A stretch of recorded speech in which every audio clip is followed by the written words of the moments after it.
Hi, Misha here, and yet again, it's very late at night, or rather, early in the morning, and I felt like doing another black box video.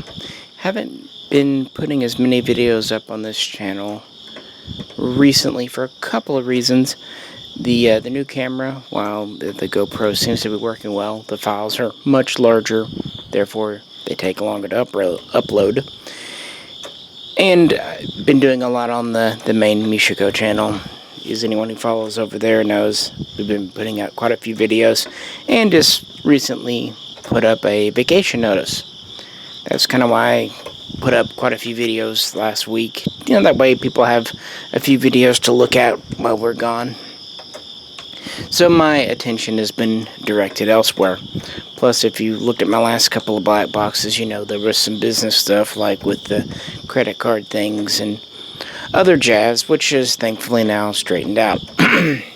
So, I should be publishing more videos here now for the month of October. And with that long preamble out of the way, I want to revisit a video that has gotten a number of views, at least for the percentage on this personal channel, and a lot of comments. Definitely one of my most disliked videos. One I put out at the beginning of March 2019, entitled, "I Married a Tartarian, Mud Flood Confirmed?" Which honestly was intended to be kind of an innocent little video, a little bit tongue-in-cheek title, to try to talk about the accepted, known traditional history of Tartar as a ethnic group of people, actually a couple of different ethnic groups, and just talk about a little bit about Russian history, and address the theory, I'll be generous there, online that has popped up in the last couple of years called the Mud Flood. But yeah, even though it was only 12 minutes long, I think a lot of people got the wrong idea. Some people thought I was completely agreeing with the mud flood theory, and from that they either were happy to agree or called me things like a dumb fuck. And one person saying the next thing I'm going to do is saying that I divorced my wife and married a gray alien. Which, no, I would never marry a gray alien. She's my mistress. Good God, man, get it straight. I actually do love Roger from American Dad, but this is another story. So I think it might have went over their head. Oh well. Gotta love YouTube. Now, for those who disagreed, and we had a couple of conversations in the comments where people didn't throw names, I greatly appreciate that. I have absolutely no problem with people who have alternative opinions and ideas to me, one way or the other. And I'm happy to discuss and read, or in most cases of the Mud Flood, watch videos relating to. So for those who are respectful, I greatly appreciate it. Not just to me, but to other commenters.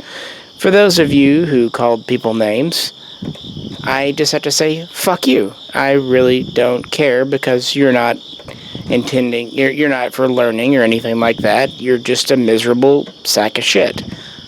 But yeah, for everyone else who was respectful, whether you agreed or didn't agree or whatever, great. And I would, again, enjoy talking with you, comments here.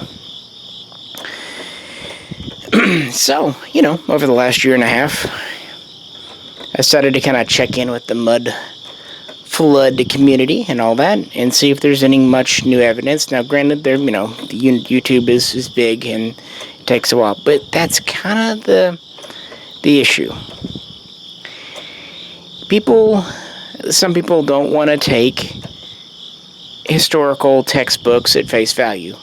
Good. I applaud that, and no sarcasm, 100% agree. You should never just accept what you're told, even just because it comes from a book or someone with authority or even a degree.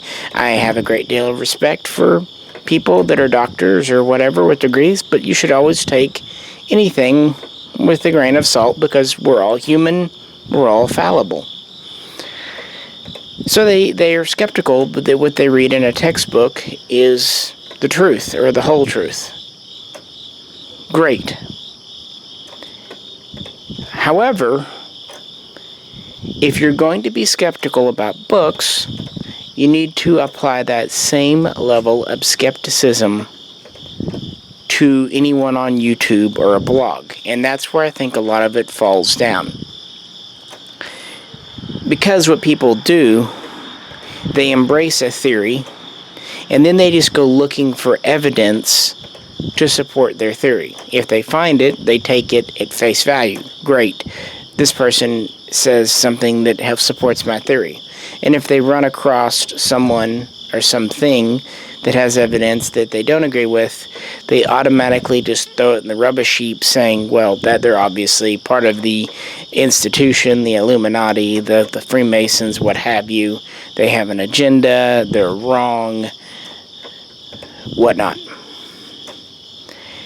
Thus, confirmation bias. Obviously, the real way to do research, you put out a hypothesis, and then you find data, and then you see what the data supports.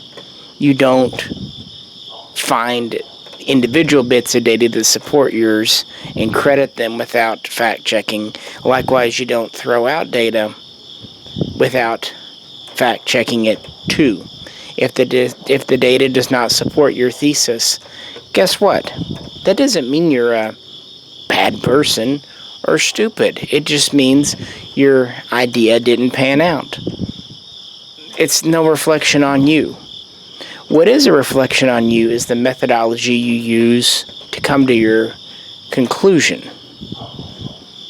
Were you objective? Were you honest? Intellectual integrity is something I very much believe in. Being honest with yourself and anyone who's listening to you. So what I'm seeing, people don't apply equal levels of skepticism to YouTube channels versus textbooks. The problem, I hope you see that. You need to be honest. Also, people who wrote textbooks obtained degrees. Now, you may not agree with the degree. That's fine, and in some cases I might even agree with you that some degrees are, yeah. On top of that, though, the books were proofread, and they were peer-reviewed, and they were scrutinized. To what level is kind of dependent on the book. So it's not a foolproof system. Far from it. Errors can and do slip in. Mistakes, intentional or otherwise. However, that's still a greater bar than a YouTube channel. What level of fact-checking goes into any YouTube video? They are not peer-reviewed. Sometimes they're worked on by one person, and we don't know their sources sometimes, and we don't know all the time their background. I have not come across yet, and I'm not saying they're not out there, any of the Tartarian mud flood videos that are from a Dr. so-and-so, someone who has a PhD in history or something similar equivalent. If there's anyone out there, please do link it in the comments. I will immediately check it out because I really do like learning things. And you might say, well, yeah, someone who gets a PhD, they're part of the system. You're right. That's possible. But at least it shows some level of commitment and study. You don't get a PhD in 6 months or even a year. That tells me that on some level they've been studying history for 8-10 years at the very least. That tells me they do have some background. They are familiar with research methodology, and that other PhDs have reviewed their material and, generally speaking, are good with it. Now, there might be disagreements in academia. There are tons of them, trust me. Why does this matter, though? Well, let's say your appendix is bursting. Let's say you're having trouble, or even just, you have a cold. Would you want someone with a medical degree operating on you or even prescribing you medicine? Or would you want just your neighbor down the street who seems intelligent but has no medical degree?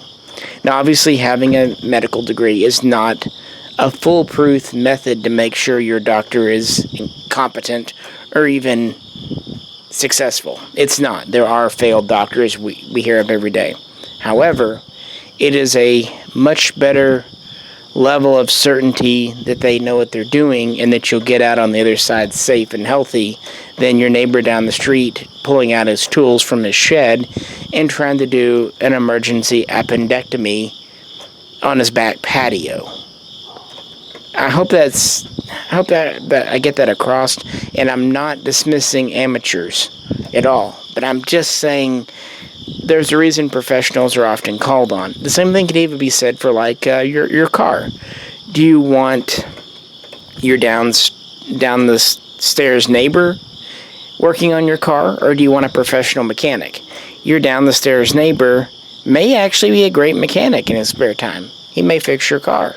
Just like some YouTube channels with amateurs may turn up some really great evidence.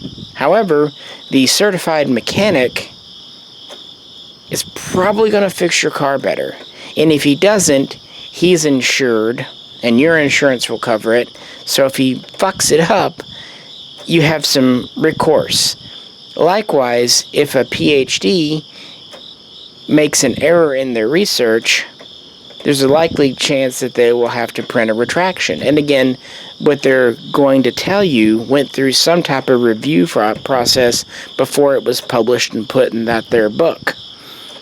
I know, I hope that comes across. I'm just saying that while degrees and whatnot aren't 100%, they're better than nothing, because most of us would prefer not to be cut on by someone who's not a certified doctor.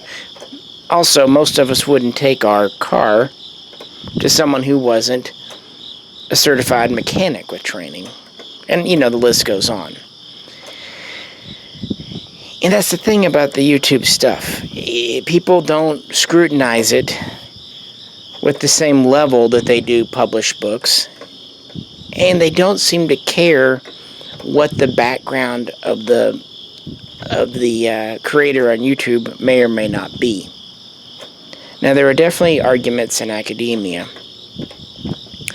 but they tend to be maybe less dramatic to the outside than they really are from the inside. Like, there are definitely disagreements over who built the pyramids, but not so much was it humans, aliens, or Sasquatch, or Cthulhu, but more was it this pharaoh or that pharaoh? That kind of disagreement. Also, there might be arguments over the age of things, but not as in, is it 1,000 years old or 100,000 years? More like, was it 8,000 years ago or 12,000 years ago? So there are definitely disagreements, but they probably aren't as big as some might think. As far as the Tatar,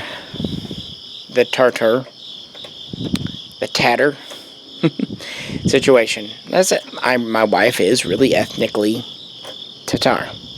Her father is from a European branch. Her mother is more from the Bulgar branch. And they're essentially Asian descendants that came over with Genghis Khan and other immigrants from the steppe.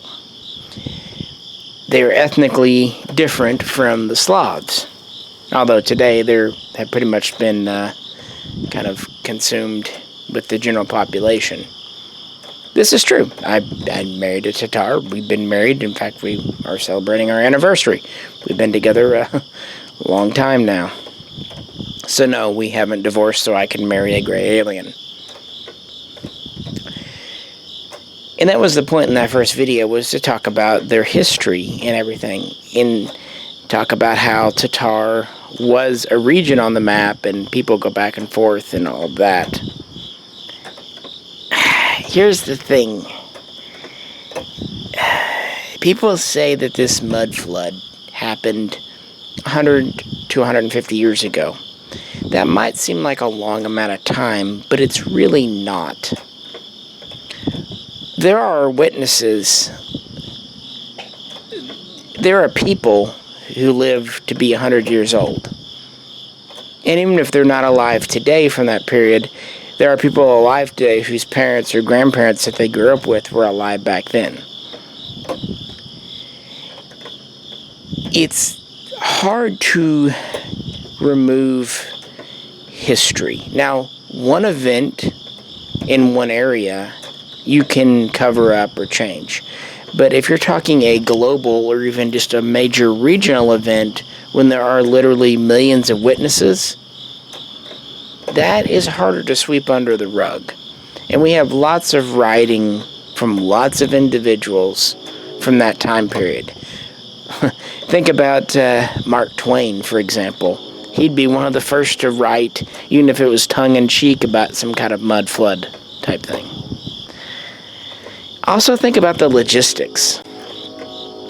While there are, mud floods in a regional area, mudslides, we know where the mud, which is, soil, rocks, and water come from.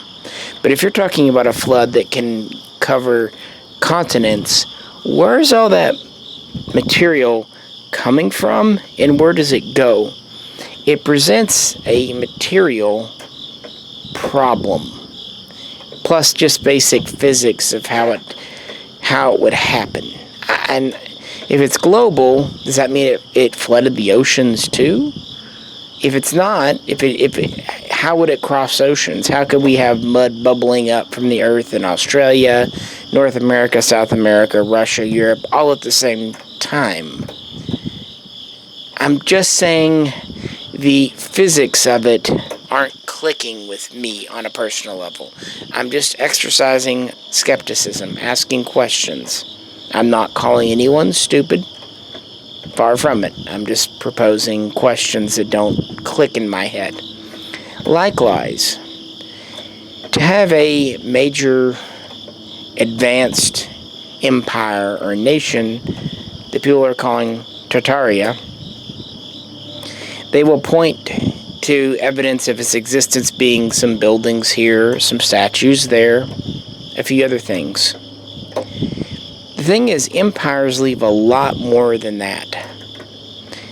An empire like they're describing, you would think would pop up in more writings from that day and time, and you would think would have more evidence than a few buildings here and there that seem disparately scattered around the world. Moving back a bit and talking about evidence again and the physics of it, I used to think it would be really neat and even very plausible that our civilization rose maybe to the same or even better technological level than we have today and fell and maybe rose again in the past. I mean, humans, as we know, have been around 250,000 years in our modern form. That's a lot of time when you consider we only know what happened the last 10,000 years of our history. And really, we only know what happened for the last 3,000 to 5,000 years with any even remote level of certainty. But even then, that's only for certain places like Egypt, India, Mesopotamia.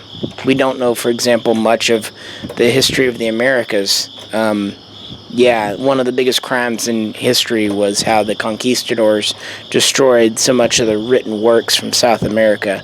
Every time I think or hear about that, it makes me cringe, because Lord knows what was lost. It is a true crime against humanity. It really is. Not just against the indigenous people of South America, but against all of us, all of humanity, to have such history thrown away. Anyway. But then I realized something a couple of years ago that kind of spoiled my fun, unfortunately. I thought it would be really interesting and really neat and even really probable that civilization had risen in the past. But think about what we do. We build big cities. We even change the land around us. Now, of course, over epochs of time, thousands, tens of thousands of years, most any structure, roadway, what have you, will crumble or be absorbed into the land. I grant you that if a civilization was around 20, 30,000 years ago, any surface level stuff would be eroded. Here's the problem. What do we do under the ground? We drill for oil. We mine raw materials, metal and other things. If there was an advanced civilization before us, they would have already gotten to the oil and the minerals under the soil before us. And there's just not any evidence of ancient mining.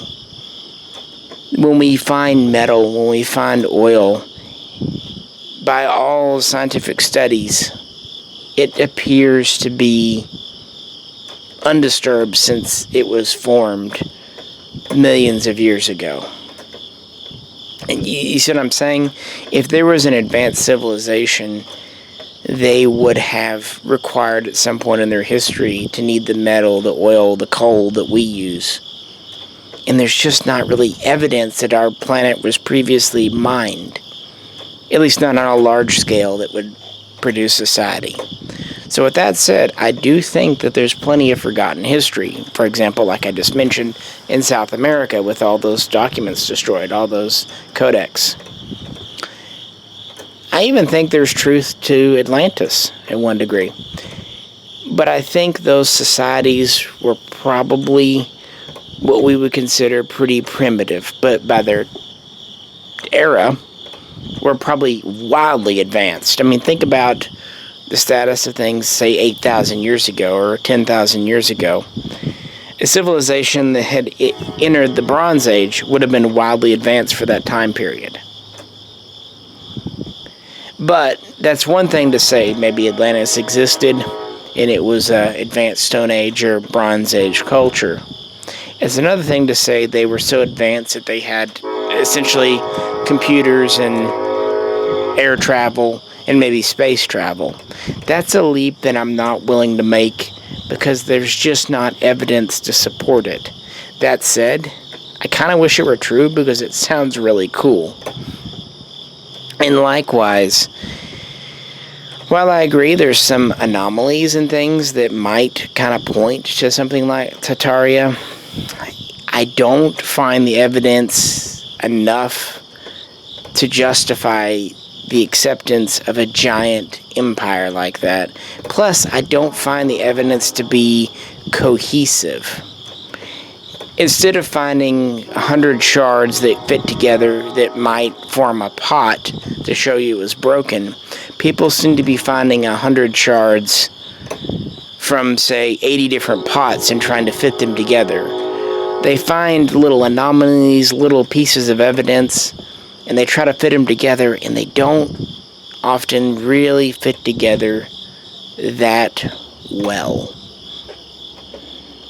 That's just my observation. Now, usually when I, in the first video, ask people to cite their sources, they would link me to videos, and those videos would basically have pictures of things, of buildings, or maybe of maps.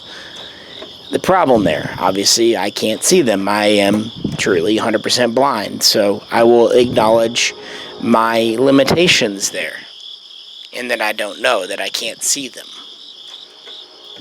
What the videos often don't provide are first-hand accounts, letters, memoirs, books, or a thorough explanation of those pictures. They seem to just throw up a picture and go, that looks odd, or I don't understand how that is, or that's weird, or this can't be. And they leave it at that as, hey, this is a weird picture. The problem there is context. many pictures might seem weird taken out of context. Some of the pictures, and at that point I went to a lot of the debunking websites and YouTube channels. If I'm going to listen to the theory channels, the mud flood channels, I also have to listen to the debunking channels and give equal weight to both. I have no reason to suspect that one is more or less credible than the other. And the debunking channels and websites often have very convincing explanations for why this picture isn't necessarily as odd or provocative as you might think. Sometimes it's simply that the captions are wrong. They might say, oh, this picture was taken in 1890, and it turns out it was taken in 1920, or vice versa. They might say it was taken in 1890, and it turns out it was taken in 1860. Yes, they had photography in 1860. So honest mistakes. Other times, the picture may not be of what it says. It might say this picture's from Australia, and it turns out no, the picture's from Greece. I'm just making stuff up. I'm not thinking of anything specific right now. But you know what I mean? It can be the picture's taken out of context. Oftentimes, the pictures are taken during construction or demolition, or after a legitimate natural disaster where there is evidence of mud. And this is something I said to a couple of commenters. It would be nice to think you could trust people 100%, that people didn't lie or mislead. But the truth is now, Photoshop exists and has existed for a long time. And even before Photoshop, there were ways of image manipulation. So some of the debunking sites claim that the images are simply fake. Why would people do that? You know why. Some people have their own agenda. Some people just like stirring the pot. And a lot of people just like trolling people. So most of the images that are pointed to as anomalies, there is an explanation for that to me, who can't see them, sounds convincing. Now, how convincing? This is just it. If you're arguing that a pyramid was built 500 years before or after when we think it is, that's not a huge difference. I mean, it matters to history. I don't want to downplay. It really does. If I said, this firearm was first made in 1940 and someone says, well, it was actually 1942, that's a difference. It matters for firearms history. But in the grand scheme of things, you can fit that in fine. And that's the same thing with when something is constructed, if we're altering it a little bit. But when you're saying there was this unknown empire that was vast and technologically advanced and then has been completely erased off the map and almost all traces of it erased from history, that's a huge claim. I'm not saying you're wrong.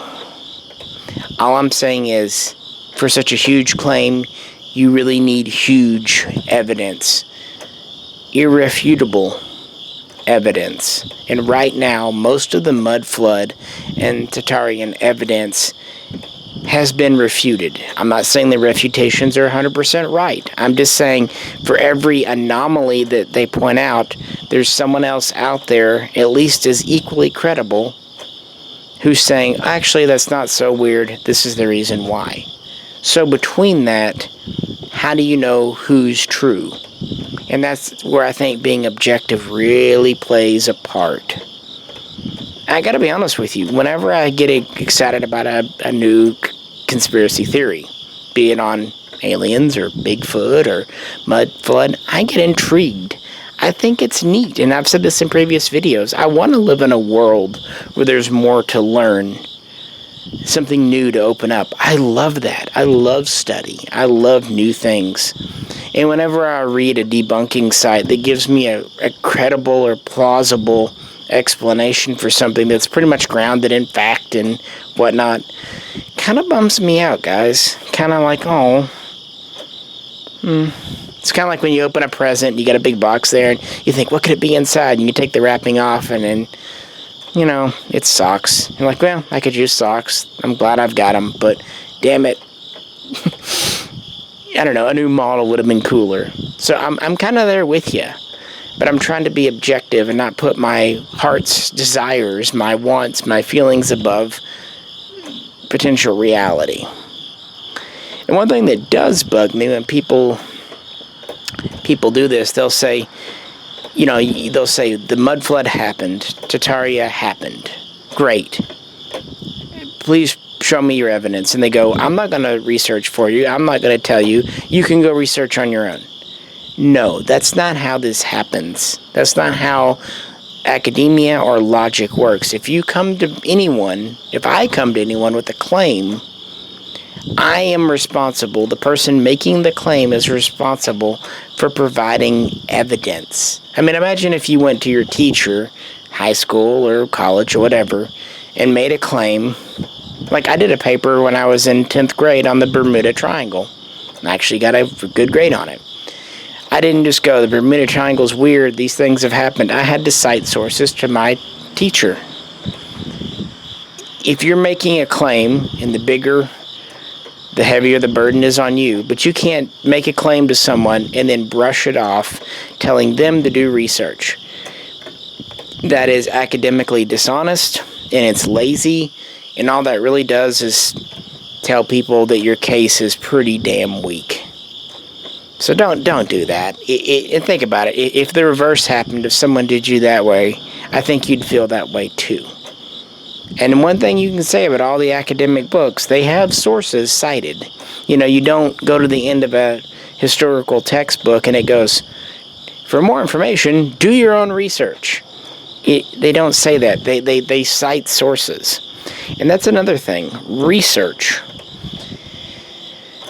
I love watching YouTube videos. I love reading articles online. I love reading blogs, chats, forums. But I'm hesitant to call that research. Because real research is more involved than sitting at your computer desk or sitting on your phone on the toilet. It's not really research. That might be reading. That might be studying even, I'll give you that. But research to me implies first-hand evidence. Research is conducting interviews with eyewitnesses.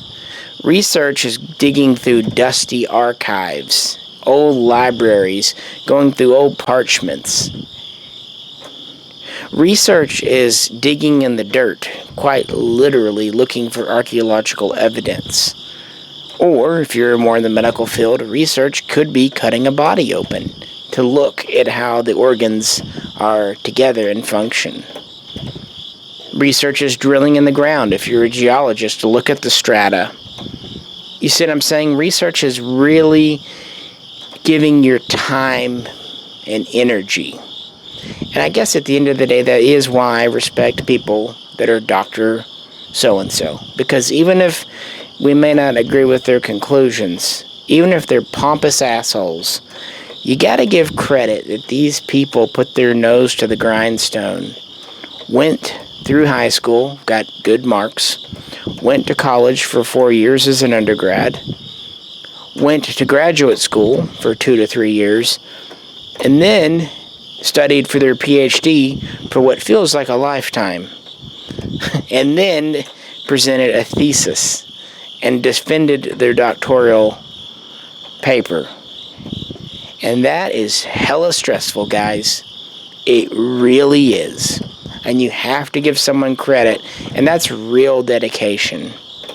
And it's really difficult. And the problem for a lot of these theories, like Tartaria and the mud flood, is very few, if any, of these committed people around the world, not just in the US or Australia or Russia or the UK, but anywhere, very few of these people are part of this movement. And you'd think someone, even if they failed, even if the committee just rejected their doctoral thesis, let's say they come up with one for Tartaria, why aren't they doing a YouTube channel? Why aren't they going, This is my doctoral thesis. Here's my evidence. I found this on a dig. I found this ancient scroll while visiting a library. Why aren't these the people spearheading it on YouTube? Basically, why isn't there a Daniel Jackson out there doing this? By the way, I actually really enjoyed the original Stargate movie, 94, and then the series, because MacGyver's awesome. But anyway, you know, that kind of situation where you've got someone who is qualified, like Dr. Jackson, who has these theories about aliens or whatever, and no one will listen to him. Where's this? Where's our Dr. Jackson? Why is it usually people who aren't in the field talking about this? Just food for thought. And again, I'm not accusing anyone of anything, and this isn't me trying to be PC. I sincerely don't really think of people as dumb or smart or anything like that. I'm just proposing another question, a logic problem I have in my head, because I could see a doctoral committee rejecting someone's theory about Tartaria. I really could, because the system, the establishment, is inherently conservative and hard to move. But if they were rejecting people doing such theses, why aren't they, out of frustration, putting their research on YouTube? Because they would have dedicated years of their life to coming up with this, and we're just not seeing it. So the evidence that's out there has not convinced me. That's not to say I can't be convinced. And that's not to say I'm dismissing people out of hand. Far from it. I'm listening to people. I'm keeping an open mind. And not one of those fake open minds that some people keep. Because I love new stuff. You see what I'm saying? I don't know. It's just... It's not so much the conclusion, because if it turned out tomorrow that there was evidence for a lost empire in Central Asia, it would not negatively impact my life in any way, shape, or form. Likewise, I don't think it would negatively impact the lives of a lot of historians. Far from it. That would be a whole new field of research, giving hundreds, maybe thousands of PhDs a wealth, a veritable gold mine for research. It would make their career. If someone could break the case and come out saying there was this ancient thing, or there was this mud flood, it would make their career. Even if it was controversial, it would. And we do see this in academia. There are arguments between historians and geologists, for example, over some aspects of the Sphinx. And there are people who made their entire career on it. And this is well documented, the argument. I mean, I actually tend to side with the geologists. They seem to have better evidence than the historians. Again, it's the historians, rather being stiff-necked and traditional. But we see that. People have at least attempted to make a career out of that. But again, you don't see any professionals really weighing in on this. And that does kind of indicate something. That plus the plausible debunking of a lot of the evidence that's been posted out there. But again, I am happy to check back in a while and kind of see what else is going on, because I do find it interesting, and I actually find some of the people's channels to be entertaining, and some of the people to be rather funny and charming. So that's all right. That is just all right.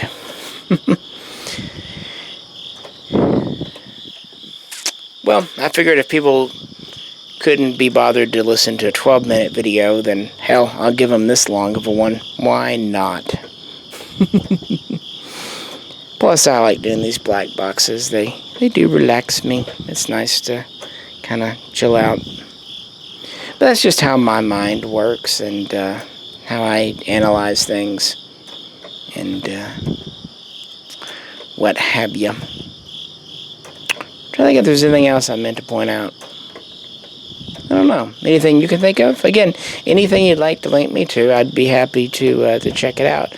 Just remember, it has to be an audio, conversation or dialogue. Or if they're going to show pictures, a video that actually describes what's in the picture, because this, more than a lot of other things, seems to be a very snapshot-oriented theory. And I think they're just taking disparate pieces and kind of putting them together. It really seems that way, but I could be wrong. Again, Tatar is real. Was real, I should say. This is not an argument. It's more of an argument of what exactly it was. Now, the mud flood, I don't, again, see how we could have a global flood of mud. The physics behind it do elude me. But if you have a better idea of how the physics, how that could shake out, do let me know, and I'll be happy to chat with you. It was kind of neat too. In the first video, a couple of ethnic Tatars chimed in there, which was neat too, because it is its own culture with its own people, and they were definitely victimized by the Soviets. No arguing about that. I mean, it's not like the Soviets were shy about victimizing lots of people. They certainly were, and the Tatars were definitely among their targeted groups. They were ethnically different, and they were predominantly Muslim. And, of course, the Soviets didn't like any religion, but they were really against Muslims, because Stalin did allow the Orthodox churches to open during World War II. They were forced closed before and after, but Islam was something he could never accept. Yeah. Well, I guess that's good for now. And I can always do another one of these. Hope you enjoyed it. And again, happy to have a conversation below. I would ask you, being serious, please keep it civil, both to me, but really mainly to everyone else. There's no need to call people names. There really isn't.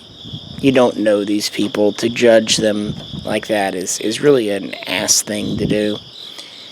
And I didn't really mean for my first title to be as clickbaity as some people took it out to be. I thought it was just kind of a clever title. Again, something I was reaching for just to talk about history. But, oh well. I did find it amusing how some people thought it was a complete agreement with the whole mud flood theory thing. Oh well. Subtlety on the internet, guys. Well, with that, is there any other kind of online conspiracy theories you've run across that you find interesting, regardless, right or wrong, or whatever pans out? It's been a very, I love hearing people's thoughts, because it gets the old juices flowing, it gets the mind turning and things to contemplate, even if it's just a what-if scenario, kind of an alternate history. That's really fascinating to me. I love that kind of just mental gymnastics. I really, really do. Keeps you sharp, and it's a lot of fun. With that, folks, I'll let you go. As usual, if you could, like, share, and subscribe, and all that jazz people say. And if for some reason you haven't, check out the main channel over at Mishaco and whatnot. This is Misha, and I'll catch you very soon next time.